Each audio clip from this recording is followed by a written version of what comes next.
My name is Hannah. I am 30 years old, and tonight I want to tell you something that may sound impossible.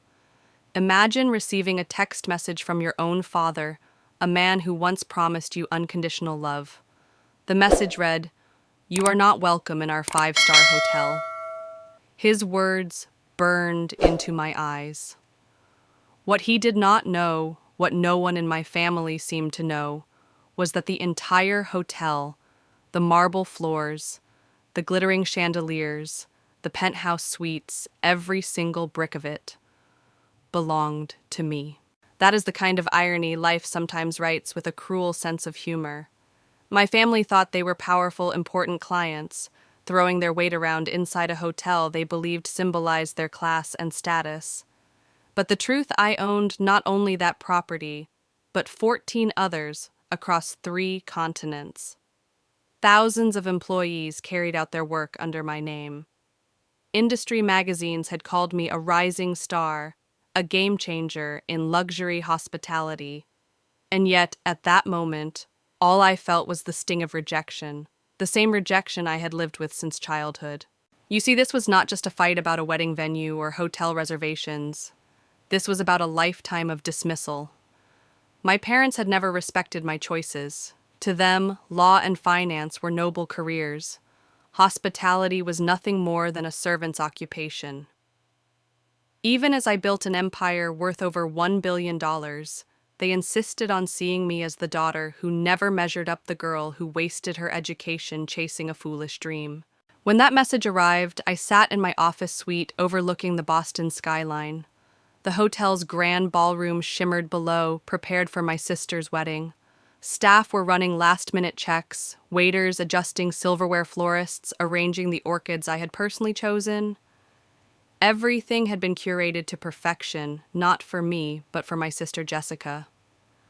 I had approved every upgrade, every luxury package, even bending the rules to give her the kind of wedding no ordinary client could ever afford.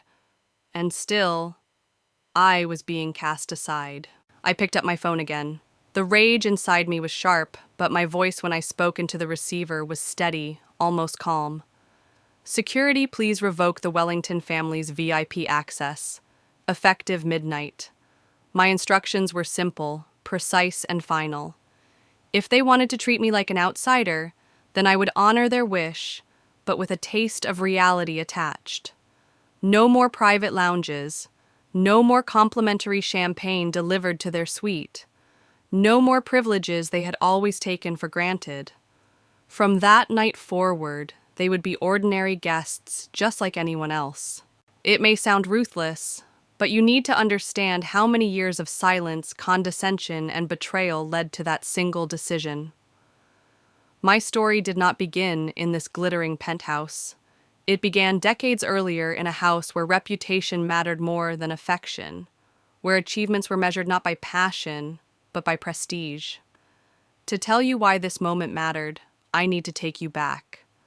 Back to the world where being a Wellington child meant living under unspoken rules, rules that would shape everything I later became. This is not just a story about wealth or hotels. It is a story about seeking freedom from people who never believed in me. It is about building a life that proves your worth, and then realizing the most important victory is not proving them wrong, but learning you never needed their approval in the first place. And before I dive deeper into how it all began, I want to know, where are you watching this from? Drop a comment and tell me the city you are in. Because as this drama unfolds, I promise it is a journey that will feel strangely familiar to anyone who has ever had to fight for recognition in their own family. I grew up in Brookline, just outside Boston, in a house that looked like perfection. From the street, people saw a white colonial, with columns, a freshly cut lawn, and parents who seemed like the very picture of success. My father, Richard, was a well-known corporate attorney, the kind people feared in courtrooms. My mother, Diana, was the queen of social circles, organizing fundraisers, chairing committees, hosting gala dinners. Together, they built an image that said, "The Wellingtons are untouchable." Inside that house, though, image mattered more than love. My parents believed children existed to enhance reputation, not to chase their own dreams. For as long as I can remember, there were only 3 career paths my father recognized: law, medicine, or finance.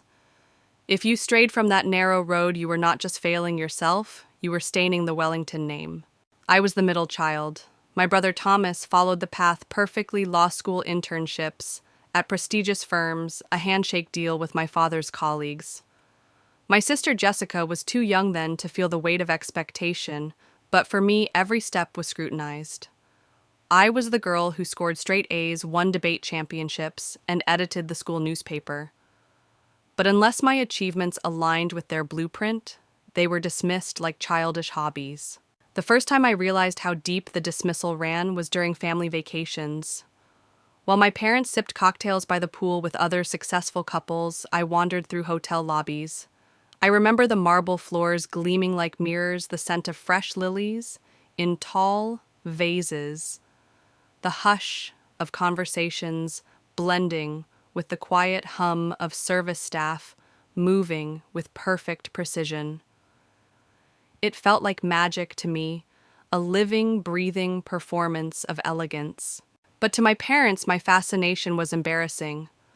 "Stop bothering the concierge," my mother would hiss, pulling me away when I asked questions about room service or check-in systems. My father would laugh and call it a servant's curiosity. In their eyes, hospitality was for people who carried luggage, not people with the Wellington name. At home, my room became a secret museum. I collected hotel brochures, branded pens, even those tiny shampoo bottles housekeeping gave me when I asked politely. I knew the difference between standard turn-down service and 5-star rituals before I was 12. To me, it was knowledge. To my parents, it was nonsense. They whispered at night that I would grow out of it, that I would eventually understand real ambition. Yet the more they dismissed me, the more obsessed I became. I poured myself into schoolwork, believing maybe if I excelled at everything, they would take me seriously. I brought home trophies, certificates, and even won a regional essay contest about innovation in the service industry. My father barely looked up from his legal briefs. "That's nice," he muttered, "but make sure you focus on political science. It will actually help you in law school." His words were not just disapproval. They were a lock, a chain, around the life he demanded I live. Looking back now, I see how those moments hardened me. Every sneer, every shrug of dismissal built the steel inside me. Still as a teenager, all I wanted was what every child wants: for my parents to look at me and say, "We're proud." That day never came, and maybe that's why when the time came to apply for college, I carried a secret. My parents dreamed of Harvard, Yale, and Columbia, all law-bound futures they had planned for me. But I had my own applications hidden away to the best hospitality management programs in the country. I wasn't just chasing a passion, I was choosing freedom. This choice, of course, would ignite a war that would change the course of my life. But before I bring you into that storm, I want to pause here and ask you something. What about you? Have you ever had your dreams dismissed by the very people who were supposed to believe in you? Drop your story in the comments. I promise you are not alone. Because what happened next would test every ounce of courage I thought I had. My fascination with hotels was more than a childhood distraction. It was the place where my imagination lived. While my friends collected baseball cards or makeup magazines, I collected key cards from resorts' napkins embossed with golden crests and folded brochures showing floor plans of grand lobbies. I studied them the way my father studied his legal contracts, line by line, detail by detail. I can still see myself at 12 years old, standing in the hallway of a resort in Florida, watching a housekeeper close the door after a turn-down service. She had left chocolates on the pillow, the curtains drawn, and soft jazz playing from the clock radio. To most people, it was just routine. To me, it was an art form. I whispered to myself, someday I want to create experiences like this. But in my parents' eyes, it was absurd. When I came home excited about learning the difference between a continental breakfast and a full American breakfast service, my mother rolled her eyes. "Why are you wasting your brain on this?" she asked. My father called it a servant's obsession, as if my curiosity was shameful. That sting of shame followed me everywhere. By high school, I had built a private world around my passion. My closet shelves were stacked with hotel stationery. I kept a notebook where I designed room layouts and wrote notes on what made service exceptional. It might sound eccentric, but those notebooks later became the backbone of my business philosophy. Yet at home, no one cared.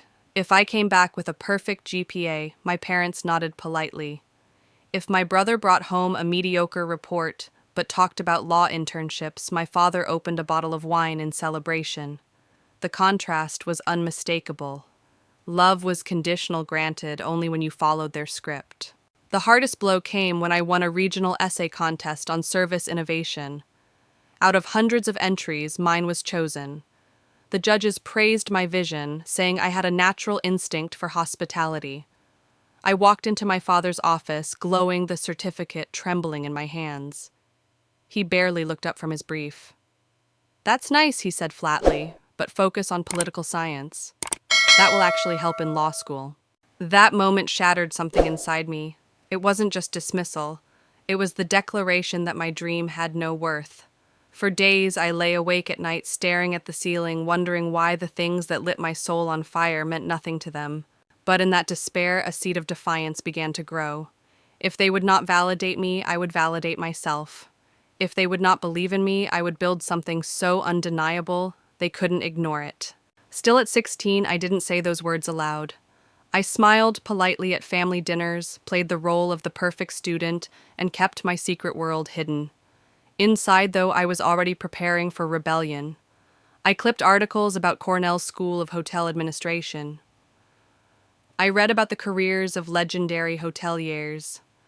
I even made a vision board from magazine cutouts of luxury resorts, taping it to the inside of my closet door where no one would see. Every small act of secrecy gave me strength, and deep down I knew one day I would have to make a choice. Either continue living as the obedient Wellington daughter, or walk away to follow the only dream that had ever made me feel alive. That choice came sooner than I expected during the college application season. But before we reach that breaking point, let me ask you something. If you had to choose between your family's approval and your true passion, which one would you pick? Share your answer below. I'm curious how many of you would take the same risk I did, because when the acceptance letter arrived, the battle lines in my family were drawn forever. The envelope arrived on a gray afternoon in February. My hands shook as I pulled it from the mailbox, the thick paper stamped with the crest of Cornell University. I already knew what it meant. Thin envelopes were rejections. Thick ones carried futures inside. I pressed it to my chest for a moment, feeling my heart pounding like a drum. Then I tore it open. I had been accepted into the School of Hotel Administration, one of the top hospitality programs in the world. My vision, my dream had a door standing wide open. I sat down on the front steps, reading the letter again and again, the words blurring through my tears. This was not just an acceptance, it was validation. It was proof that my obsession with hotels was not childish at all. When I showed my parents that evening, the temperature in the room dropped instantly. My father's face hardened as he read the letter. My mother folded her arms, lips pressed into a thin line. "This is not what we discussed," my father said. His voice low, controlled, dangerous. "This is not the path for a Wellington." My throat tightened, but I forced the words out. "It is the path for this Wellington." For a moment, silence stretched like a knife. Then came the ultimatum. If I wanted to pursue this nonsense, I would have to pay my own way. No financial help, no family support, nothing. Study law or medicine, and the doors of privilege stayed open. Choose hospitality, and I was on my own. I remember walking to my room, my letter still in my hand, shaking from adrenaline and fear. My vision board stared back at me from the closet door. For the first time, I understood exactly what it meant to stand alone. And yet, my decision was clear. I would go to Cornell. The next months were a blur of applications for scholarships and student loans. I took 3 part-time jobs to cover what aid could not. I worked the front desk at a local hotel during evenings, waitressed on weekends, and tutored wealthy kids in French late at night. Sleep became a luxury, but freedom was worth every exhausted hour. My parents watched from a distance, offering nothing more than cold reminders that I was making a mistake. Calls home grew shorter. Birthdays turned into quick acknowledgments. Holidays felt tense, as if my presence embarrassed them. Still, I pushed forward. Every shift behind the hotel desk, every tray I carried to a restaurant table, every tutoring session I endured, reminded me that I was investing in a future they could not take away. By the time I graduated with honors, I thought maybe they would finally see me. Maybe just once they would say they were proud, but they did not come. They chose instead to attend my brother Thomas's law school graduation, which happened to fall on the same weekend. Over the phone, my mother said, "We are sure you understand. This is such an important milestone for him." I hung up the call and sat in my dorm room, still in my cap and gown, watching other students embrace their families, balloons bobbing above the crowd, laughter echoing through the hallways. I had no one waiting for me. That night I whispered a promise to myself. One day they would regret underestimating me. One day they would look at what I had built and realize their mistake. At the time, I did not know how prophetic those words would be. I did not know the years of distance and pain that would stretch between us or the empire I would eventually build with my own hands. All I knew was that I had chosen independence over obedience, and I would never look back. And I wonder, what would you have done? Would you have obeyed, taken the easy path paved by your parents? Or would you have risked everything to chase your dream? Leave your thoughts in the comments, because the choice I made set everything else in motion. Graduation day should have been one of the happiest milestones of my life.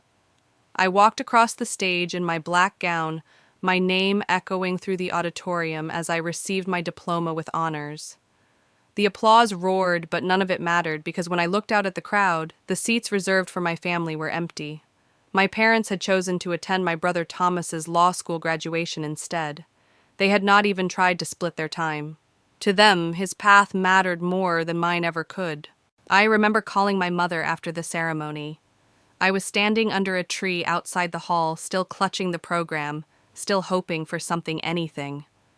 Her voice came through the phone, smooth, detached. "We are sure you understand. This is such an important milestone for him." I wanted to scream. Did she not realize what this day meant for me? I had survived years of loans, part-time jobs, endless nights working and studying until my eyes burned. I had built this degree with my own blood and sleeplessness. And yet, none of it counted. That night, while my classmates celebrated with their families, I sat alone in my dorm room. The walls were bare, the boxes half-packed, my cap and gown still draped over a chair. Outside, laughter and music floated through the windows. Inside, silence pressed against me like a weight. I remember whispering a vow to myself. One day they will regret this. One day I will make them see what they missed. That vow was not born from anger alone. It was born from pain. When the people meant to love you most treat your victories as worthless, you either break or you forge yourself into something unshakable.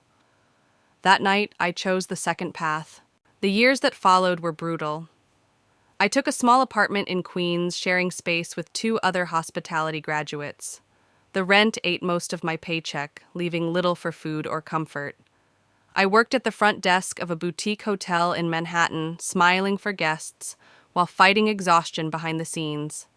Every shift was a battle, demanding customers endless tasks, managers who doubted me.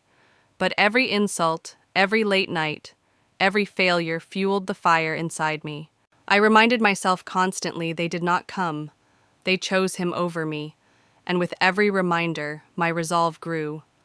I would succeed not for their approval, but to prove that my dream was never small, never meaningless. Still, if I am honest, the wound lingered. At night, when the city noise faded and the room went dark, I wondered if I would ever be enough. Would success ever fill the hollow space left by their absence? Those thoughts haunted me, but they also kept me moving forward. I threw myself into learning everything I could about the industry. I studied operations manuals like they were sacred texts. I asked questions no one else bothered to ask. I watched how guests reacted to the smallest details, the the smile of a bellhop, the timing of a wine, refill the softness of linens. I believed that if I could master every piece of the puzzle someday, I would build something they could not ignore. And maybe you've been there too. Maybe you've had a moment when the people you needed most turned their backs on you. What did you do with that pain? Did you let it define you, or did you use it to create something greater? For me, that night after graduation was the turning point. I stopped being the daughter begging for approval. I became the woman determined to prove that the dream they dismissed was powerful enough to change everything. And soon, that determination would bring me face to face with the mentor who would change my life forever. My first real job in the industry was not glamorous. I was a front desk associate at a boutique hotel in Midtown Manhattan. The lobby smelled faintly of polish, an old carpet, the kind of place where the lights flickered sometimes, and the front door stuck in the summer heat. My salary barely covered rent in Queens, where I shared a shoebox apartment with 2 other graduates. We rotated shifts on who got the bed and who got the couch. But I did not care. I was finally inside the world I had dreamed of since childhood. The hours were punishing. I worked overnight shifts because no one else wanted them. I covered for sick colleagues. I memorized every system, every procedure, every tiny detail of guest service. Some nights I barely slept before dragging myself back in uniform, hair tied neatly, smile fixed. To most of my coworkers, it was a paycheck. To me, it was training ground for the empire I intended to build. I remember one night in particular. A guest exploded at my colleague over a room assignment. His voice echoed through the lobby, sharp and cruel. My coworker froze, trembling. I stepped forward, heart pounding, but my voice calm. I apologized, offered a better solution, and within minutes, the guest's anger melted into gratitude. He shook my hand before leaving. I thought little of it, but what I didn't realize was that someone else had been watching. A tall woman with sharp eyes approached me afterward. "You handled that with exceptional grace," she said. "What's your name?" That was the night I met Catherine Reynolds, the regional director for Pinnacle Hotels. At first I thought she was just another guest, but within days, she called me into her office. She had seen something in me, not just composure, but leadership. Catherine became my mentor, the kind of guide I had never had from my own family. She invited me to sit in on management meetings, asked for my ideas about guest experiences, and pushed me far beyond my job description. When a booking system failure left us overbooked by 30 rooms. During Fashion Week, I stayed up all night calling partner hotels, arranging transport for displaced guests, and personally walking people to taxis at dawn. The next morning, Catherine promoted me to assistant manager. I called my parents that day, foolishly hoping maybe this would matter to them. "Assistant manager," I said, trying to hide the excitement in my voice. My father chuckled. "So you're still playing hotelier? When are you going to get serious about your future?" The words sliced deep. I hung up and cried in the supply closet for 10 minutes, my makeup staining the tissues I had stuffed in my pocket. Then I washed my face, reapplied lipstick, and walked back onto the floor with a smile. That became my ritual break in private shine in public. Their approval no longer mattered, or so I told myself. Deep down, of course, it still did. But if I could not have their recognition, I would have Catherine's faith. She believed in me in a way my parents never had, and I was determined not to let her down. Catherine challenged me constantly. She gave me projects that seemed impossible. She pushed me into rooms where I felt unqualified, then stood back and let me prove I belonged. Under her guidance, I learned not just how to run a hotel, but how to lead people. Those years hardened me. They also gave me something new, a glimpse of the future I wanted. For the first time, I could see it clearly. I wasn't meant to stay behind the desk forever. I was meant to build something bigger, something that would one day make even my parents swallow their pride. And soon Catherine would offer me an opportunity that would change everything. Chicago was the test that could have broken me. Catherine called me into her office one afternoon, her tone serious. "The Chicago property is in trouble." Occupancy is collapsing, the staff resist change, and the market is unforgiving. This could make or break your career. She gave me a choice. I did not hesitate. When do I start? I arrived in Chicago to a hotel that felt like a ghost. Empty hallways echoed with silence. The restaurant sat half full on a Friday night. The staff greeted me with polite smiles but blank eyes. They had given up long before I walked in. If I wanted to save this place, I would need to change everything, not just the numbers, but the spirit inside those walls. I threw myself into the work. I studied the guest data late into the night. I launched a marketing campaign aimed at young professionals and tech travelers using social media to show off the hotel's hidden charms. I redesigned the food and beverage program, creating a menu that appealed to locals as much as visitors. And most importantly, I retrained the staff, not just in procedure, but in mindset. I told them hospitality is not about serving plates or checking boxes. It's about making people feel seen. If you do that, they will come back. Slowly, the culture began to shift. Within 9 months, occupancy increased by 40%. Revenue per available room climbed to lead the market. The hotel, that had been Pinnacle's problem child, became its brightest turnaround story. James Hartford, the CEO of Pinnacle Hotels, noticed. He invited me to join the company's fast-track executive program. At 25, I became the youngest participant in its history. Catherine congratulated me, pride glowing in her eyes. For the first time, I felt like I was standing exactly where I belonged. But when I shared the news with my parents at Thanksgiving, their reaction was a knife to the heart. My father swirled his wine, barely listening. "Hotel management is fine for now," he said, "but you can't build a substantial future in service." I stared at him across the table. Words caught in my throat. No matter what I achieved, it was never enough. I stopped sharing my professional milestones with them after that night. Why offer pieces of my heart only to have them dismissed? Instead, I poured my energy into work. For 2 years, I rose through the ranks, moving from one project to another, sharpening my vision of what hospitality could be. Late at night, I drafted a secret document on my laptop, a business plan to acquire and revitalize struggling boutique hotels. It was my dream outlined in detailed design, service, philosophy, financial models. Every page carried the conviction that I could build something extraordinary. I told no one. It was my rebellion, my hope, my answer to every time my parents had told me I was wasting my life. And here's something I want to ask you. Have you ever kept a dream so close to your chest because you were afraid the wrong people would laugh at it? If so, you understand why I guarded that plan like treasure. But the time was coming when that secret would no longer stay hidden. Catherine would introduce me to a group of investors impressed by my work. And when they asked me if I had ideas of my own, I would finally open the file that had lived on my laptop for years. That moment would mark the end of working only for others and the beginning of building an empire under my own name. The meeting with the investors felt like stepping onto a stage I had secretly prepared for years. Catherine arranged it after one of our Chicago strategy sessions. She told me plainly, "They've been watching your work. They know you can turn failing properties around. If you have something of your own to present, this is your chance." That night, I sat in front of my laptop, staring at the document I had guarded like a secret diary. My business plan. Page after page of ideas for revitalizing struggling boutique hotels, drawn from years of late nights research and observation. I polished the presentation until dawn, rehearsing in front of the mirror, imagining the questions they might ask.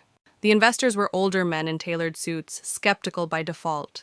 I could see it in their eyes when I walked into the room, a young woman barely 27, claiming she could transform the hospitality landscape.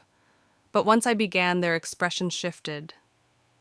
I spoke about the future of boutique experiences, the need for personalized service, the untapped potential in neglected properties. I did not just talk numbers. I painted pictures of guest experiences of history preserved, but modernized, of hotels that felt like home and luxury at the same time. When I finished, the room was silent for a heartbeat.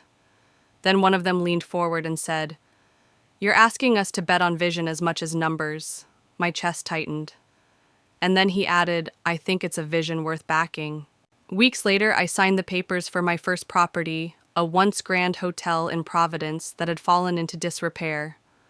The building was beautiful, but broken. Its marble cracked its dining hall dusty with neglect.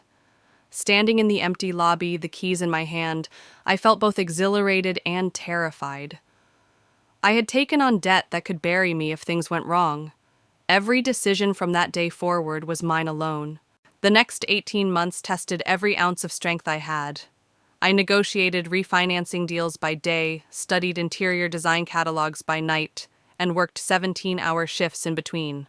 I chose the linens myself, argued with contractors over paint shades, and handpicked the wine list for the restaurant. Failure was always one misstep away, whispering in the back of my mind at 3 a.m. But when the doors reopened, the risk paid off. Guests raved about the blend of old-world charm and modern comfort. The press praised the renovation. Most importantly, the hotel reached profitability 3 months earlier than projected. Success breeds confidence. Soon, funding for a second property followed, and then a third. I called the collection Wellington Luxury, though I doubted my parents ever noticed. To them, I was still just working in hotels. But within the industry, the name began to carry weight. Guests returned again and again, drawn not by brand recognition, but by the feeling we created. That was my goal, to make people feel seen, valued, and at home. At 29, I was awarded Rising Star in Hospitality at a major industry conference. Cameras flashed as I walked across the stage to accept the award, and in the back of the ballroom, I spotted them, my parents. For the first time, they had shown up at something tied to my career. My mother offered an air kiss. My father checked his watch. "The speech was nice," he said afterward. "Is there much money in all this?" Even in that moment of recognition, they could not see me. Not really. But I no longer needed their applause. I had built something that could stand on its own, and yet the greatest shift was still to come. Because in just a year, I would take a leap so audacious, the business press would call it the coup of the decade. But before I take you there, tell me, would you have dared to risk everything for one decaying building the way I did? Leave your thoughts below. Sometimes the scariest risk is the one that opens the door to your destiny. I was 29 when the opportunity of a lifetime appeared disguised as chaos. James Hartford, the CEO of Pinnacle Hotels, announced his retirement. The industry buzzed with speculation about who would take over and how vulnerable Pinnacle had become. To most, it was a news story. To me, it was a once-in-a-generation opening. I studied Pinnacle's portfolio like a chessboard. I knew its strengths and weaknesses better than most of their own executives. My years working in their properties had given me insight no outsider could replicate, and I realized something bold, almost unthinkable. I could buy them. Not a single property, the entire company. People said it was impossible. I was not even 30. My brand was growing, but compared to Pinnacle, it was still small. Yet I had one thing they underestimated: momentum. The Wellington Luxury Collection had credibility, profits, and a reputation for innovation. Investors believed in me. And I was willing to risk everything again. The negotiations stretched for months. I traveled constantly, moving between boardrooms in New York, London, and Singapore. I barely slept. My team knew better than to question the fire that kept me going. I had tasted what it meant to create something of my own, and I wanted more. I wanted to show the world that hospitality could be reimagined on a global scale. Finally, the deal closed. At 30 years old, I acquired Pinnacle Hotels and rebranded the entire operation under my name, Wellington Luxury Properties. Overnight, I went from owning a handful of boutique hotels to commanding 15 properties across 3 continents with more than 3,000 employees. The business press exploded. Headlines called it the hospitality coup of the decade. Industry leaders who once dismissed me now scrambled to meet me. My phone filled with congratulations from colleagues and strangers alike. And for a brief moment, standing in my office, high above Manhattan, I allowed myself to feel the weight of it. I had done something extraordinary. But when I called my parents to share the news, the reaction was nothing like what I had hoped. My father's voice was distracted, as if I had interrupted something more important. "So you manage hotels. That's nice," he said. Manage, I owned them. My mother chimed in politely, asking if the travel schedule left me any time to settle down. They could not comprehend the scale, or maybe they refused to. That night, I sat in the dark, staring at the skyline, wrestling with a hollow truth. Even at the height of my career, even with industry awards, magazine covers, and a billion-dollar valuation, I was still invisible to them. To the world, I was a mogul. To my parents, I was the daughter with the cute little hotel job. And maybe that's why this story matters, because so many of us chase success thinking it will fix the wounds our families left. We believe if we shine bright enough, they will finally see us. But sometimes no light is ever enough for people who choose not to look. Still, I was not ready to face that reality then. Instead, I poured myself deeper into work, determined that if my parents could not respect me, the rest of the world would. My executive team became my family. My guests became my validation. Every new property was another brick in the fortress I built around the pain they had given me. But I will warn you, the higher you climb, the sharper the fall when family decides to strike. And the fall was coming. If you have ever chased recognition from someone who never gave it, do you think success can heal that? Or does it only deepen the wound? Leave your thoughts below, because the truth I was about to face would cut deeper than any boardroom battle. Industry recognition kept pouring in, but at home, the silence was deafening. I had become the youngest CEO in the hospitality sector, to control a billion-dollar portfolio, yet, in my parents' house, that meant nothing. To them, I was still the girl who worked in hotels. When I received the Rising Star in Hospitality Award, the ballroom was filled with applause, cameras flashing, colleagues cheering. My parents did attend that night for the first time in years. I thought maybe finally they would look at me with pride. Instead, my father kept glancing at his watch during my acceptance speech. My mother gave me a quick air kiss and said, "The speech was nice. Is there much money in all this?" Her words cut sharper than silence ever had. It wasn't just dismissal, it was erasure.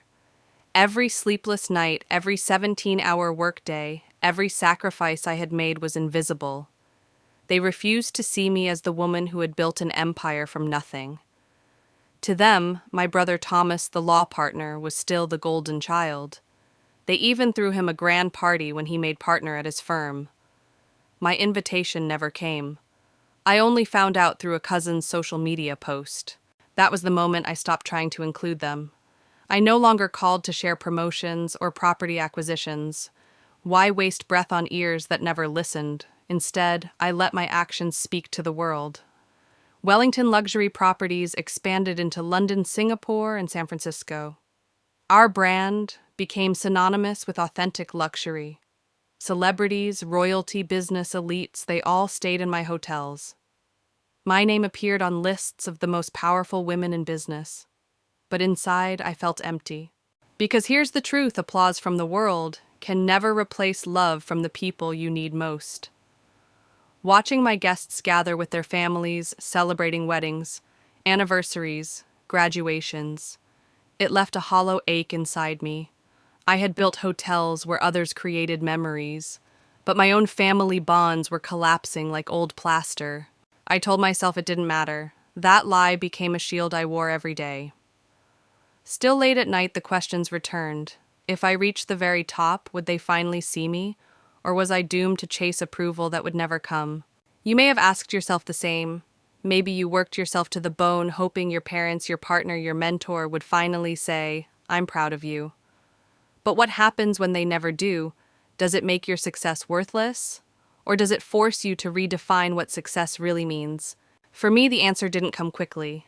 I buried the emptiness under more work, more properties, more achievements.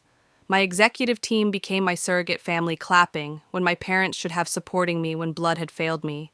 And yet the universe has a cruel sense of timing. Just when I thought I could live without my parents' approval, life handed me a situation that forced our worlds to collide again, a wedding that would change everything. Before I take you into that storm, I want to ask you, have you ever achieved something incredible, only to have the people closest to you dismiss it like it was nothing? Tell me in the comments, because those stories deserve to be heard. Because when my sister Jessica got engaged, I thought maybe this was the chance for connection. Instead, it became the spark that lit the fuse on the biggest family confrontation of my life. When Jessica called to tell me she was engaged, her voice sparkled with happiness. She was the youngest, the baby of the family, and though distance had stretched between us, I felt a flicker of warmth. "I want you to be my bridesmaid," she said. I didn't hesitate. "Absolutely yes," I replied, my heart lifting at the thought that maybe there was still a bridge left unburned between us. 2 weeks later, a second text arrived. "Mom and Dad are handling everything Jessica wrote. They booked the Wellington, Boston for the ceremony and reception." Weird coincidence, right? She had no idea. None of them did. Despite my name being on buildings across 3 continents, despite press articles, interviews, and industry awards, my family still had not realized the truth. Wellington Luxury Properties was mine. That hotel, the one they had proudly chosen for Jessica's big day, belonged to me. At first I considered telling her, but then I thought, what if this was the moment?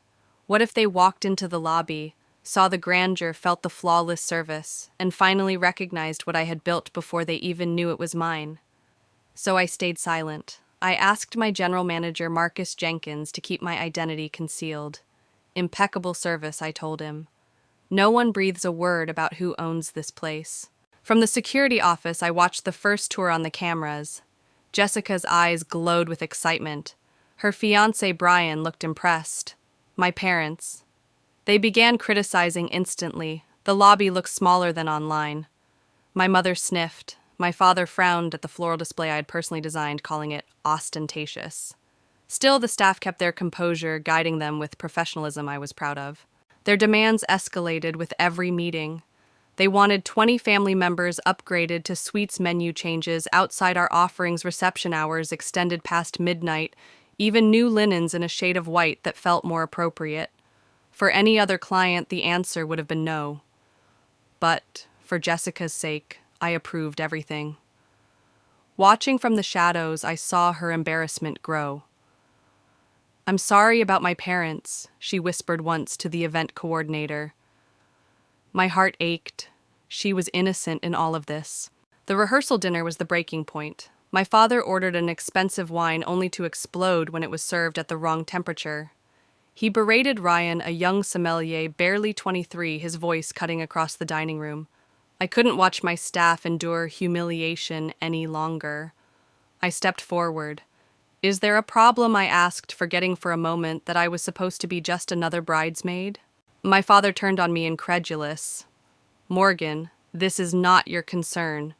You don't know anything about fine wine service. Just because you work in hotels doesn't make you an expert." The irony was almost laughable. But standing there, I kept my voice steady. "The staff is doing an excellent job. Perhaps we should discuss any concerns privately without disrupting Jessica's dinner." He sneered. "What I need is to speak to whoever owns this place. Their staff clearly needs proper training." Little did he know, he was already speaking to the owner. Jessica's pleading eyes stopped me from revealing the truth right then. I swallowed the words burning in my throat and stepped back. Instead, I ordered a rare bottle from my private collection to be sent over, smoothing the moment without breaking my cover. The dinner continued, but the tension was palpable. That night I lay awake in my penthouse suite, a room my parents assumed had been gifted to me because of Jessica's wedding. In reality, it was mine by right. I knew the fragile piece would not hold. The confrontation I had been avoiding for years was coming, and when it arrived, it would change everything forever. The morning of Jessica's wedding broke clear and bright, the kind of spring day event planners pray for. From my penthouse window, I could see the Boston Public Garden glowing with fresh greenery. It should have been a perfect day, one meant for love and celebration. Instead, chaos reigned below. My phone buzzed at 7:30 with a message from Marcus, the general manager. Your father is demanding a complete reset of the ballroom. Claims the table configuration is wrong despite approving it last week. I sighed. Resetting an entire ballroom hours before ceremony was nearly impossible, but I authorized overtime and called in extra staff. Minutes later, another message came. Your mother rejected the floral delivery. She insists on orchids not in season. Vendor can't supply. Soon after, my father was demanding top-shelf bourbons not in our inventory. My mother decided the chairs needed different sashes. By mid-morning, staff were scrambling like soldiers in a war zone. At 11, Marcus called, his voice strained.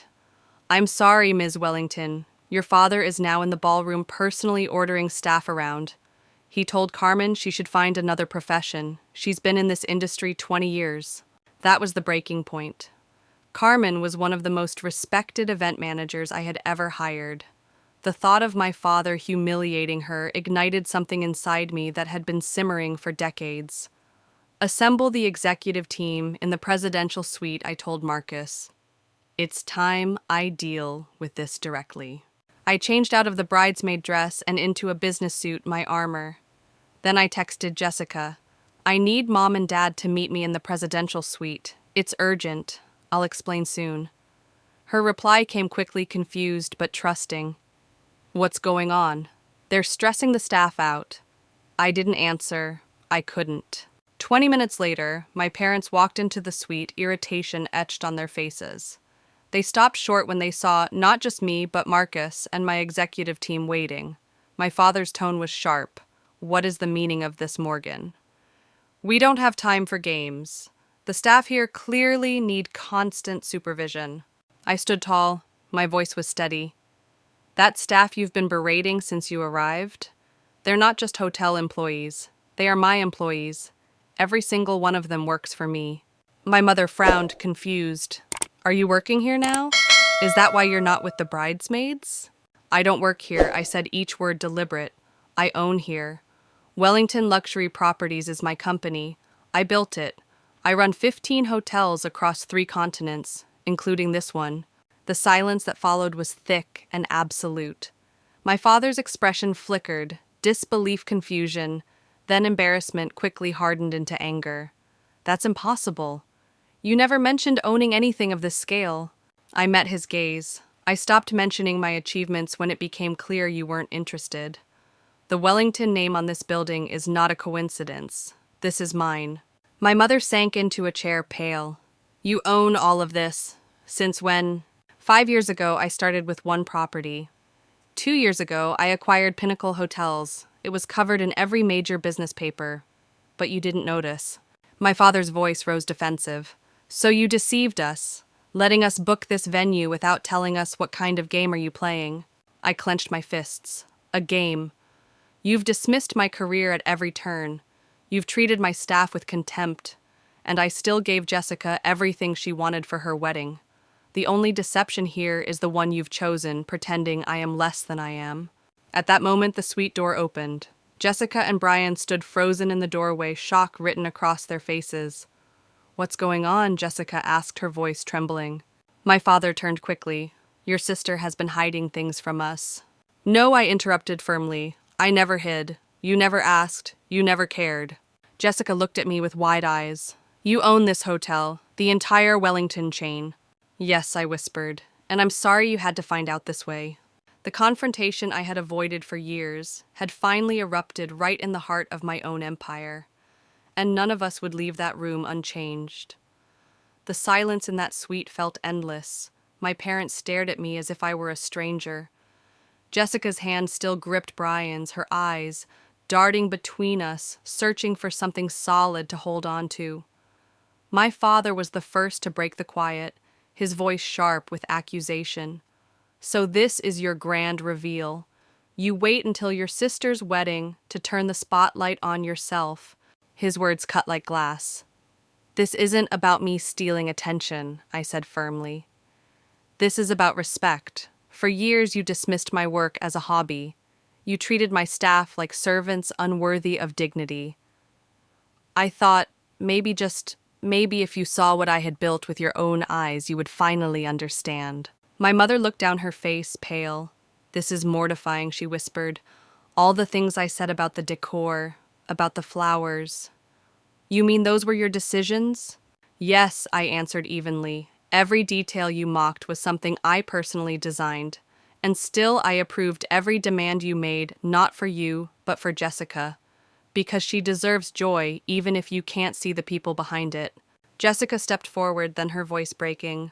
Morgan, why didn't you tell me? Why keep this from me too?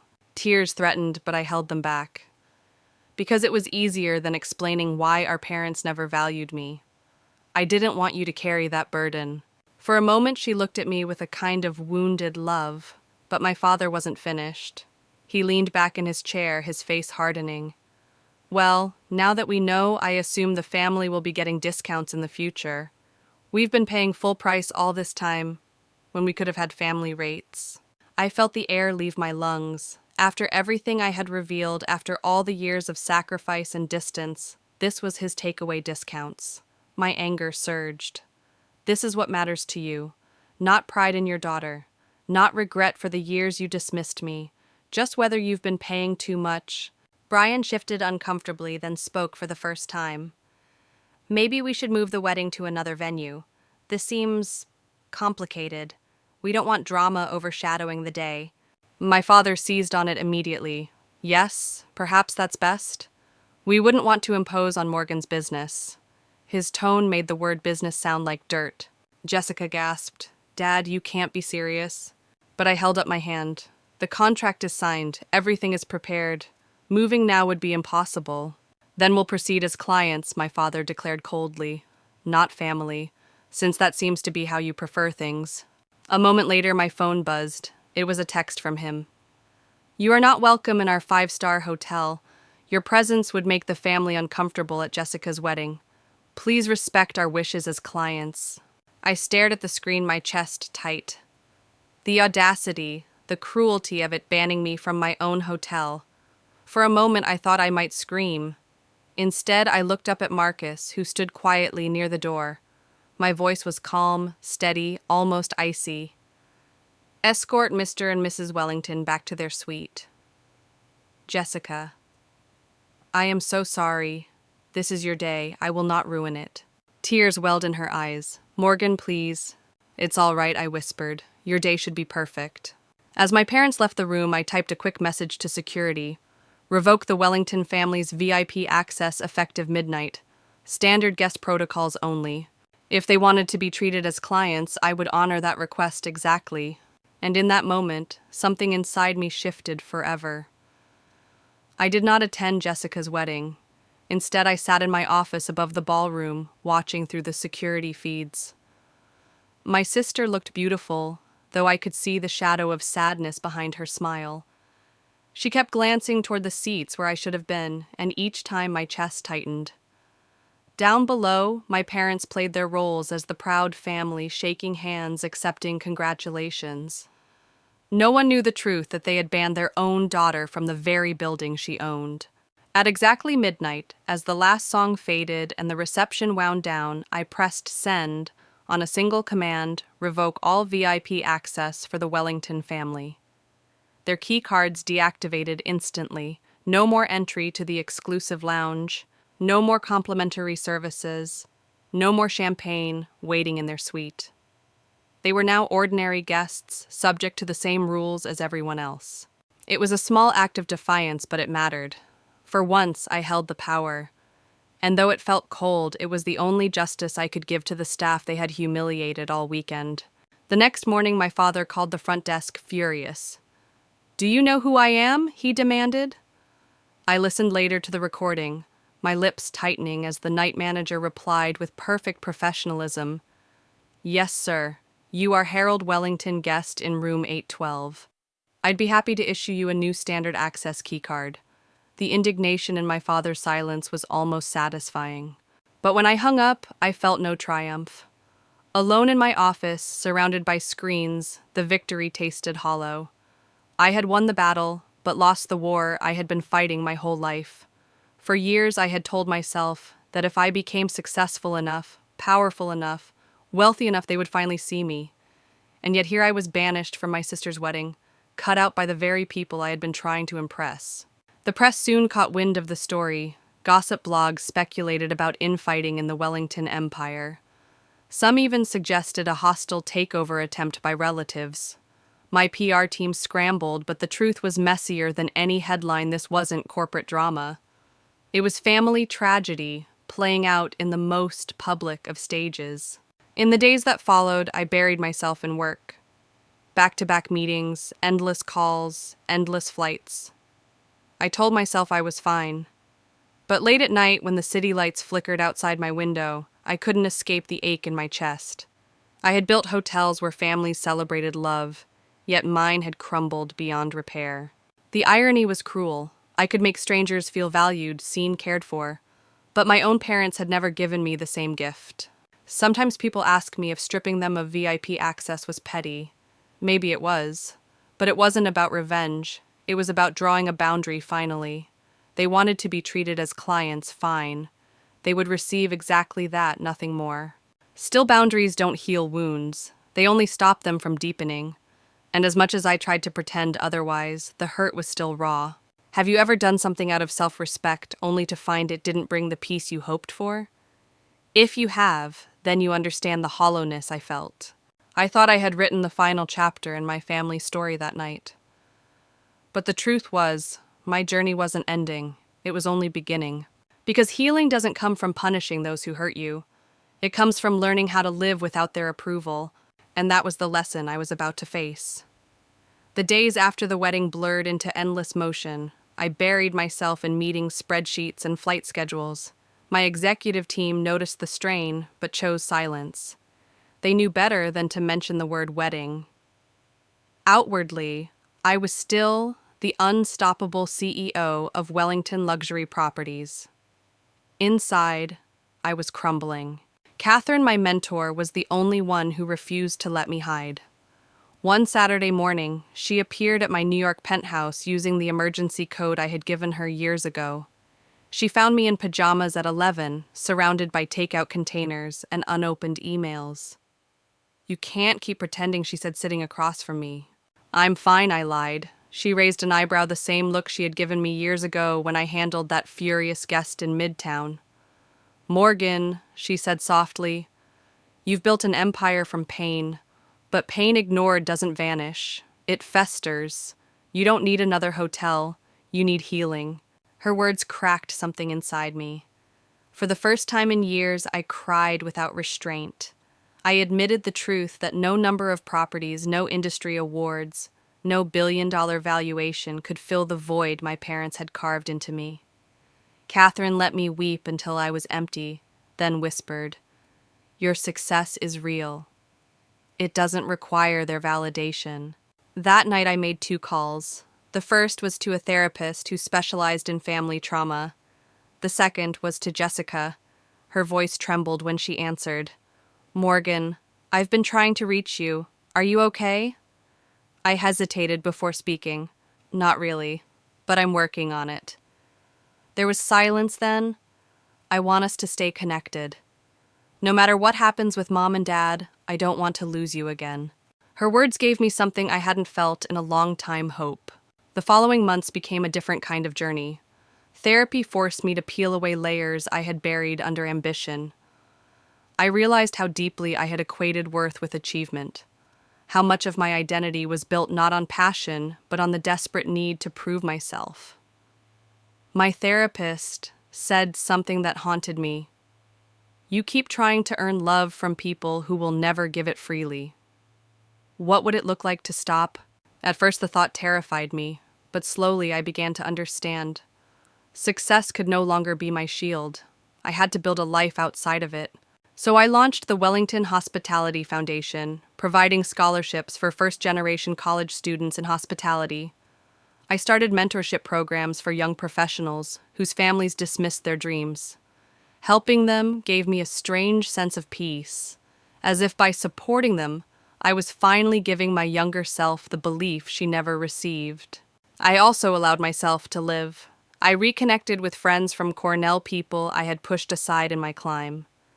I even let myself fall into a relationship with Sebastian, an architect who had designed our Singapore property. For the first time, I laughed at dinners without checking my phone every 5 minutes. 6 months later, I received an email from my mother with a link to a Wall Street Journal profile of me. The subject line read simply, "Saw this." The body contained one sentence. We had no idea it was this significant. It wasn't an apology, but it was a beginning, and maybe that was enough. 1 year after the wedding, I stood on the balcony of our new Paris property, watching the Eiffel Tower shimmer. Jessica had just texted me, "It's a girl. You're going to be an aunt." Tears filled my eyes, happy ones this time. I turned to Sebastian and whispered, "For once I designed this with joy, not with something to prove." He kissed my temple. And that makes all the difference. Look, so here's the truth I wish someone had told me years ago. Sometimes the greatest triumph is not proving others wrong, but realizing you never needed their approval to begin with. If you've ever chased someone's validation and come up empty, know this: your worth is not theirs to give or take. It's already yours. And if you want to hear more stories of resilience and self-discovery, make sure you stay with me, because the journey doesn't end here. The next story may just be the one you need to hear. Looking back now, the journey feels almost unreal. From the little girl who collected hotel brochures in secret to the young woman crying in her dorm room because her parents skipped her graduation, to the CEO standing on a Paris balcony with the city lights shimmering below it, has been a road paved with both pain and triumph. For years, I believed that if I built enough, achieved enough, conquered enough, my parents would finally look at me and say, "We're proud." But success cannot heal wounds created by neglect. It cannot replace the love we long for. What it can do, though, is teach us that our worth has never depended on someone else's recognition. It took me years of chasing, breaking, and rebuilding to understand that truth. My hotels became more than businesses. They became sanctuaries of the very thing I craved belonging. Every guest who walked into a Wellington property was greeted with the dignity and care I once longed to feel in my own family. In serving them, I learned how to serve myself with compassion, patience, and respect. And slowly, piece by piece, I began to heal. Jessica's daughter calls me Aunt Morgan now, her tiny voice brighter than any award ceremony. My parents are learning imperfectly, slowly, to see me as I am, not as who they wanted me to be. And I've learned to live without their full approval, because I no longer need it. So if you've ever felt invisible to the people who should have seen you, most know this: you are not alone. Your worth is not defined by their blindness. It is defined by the courage you carry inside, the dreams you refuse to give up, and the story you are still writing. And sometimes that is more than enough.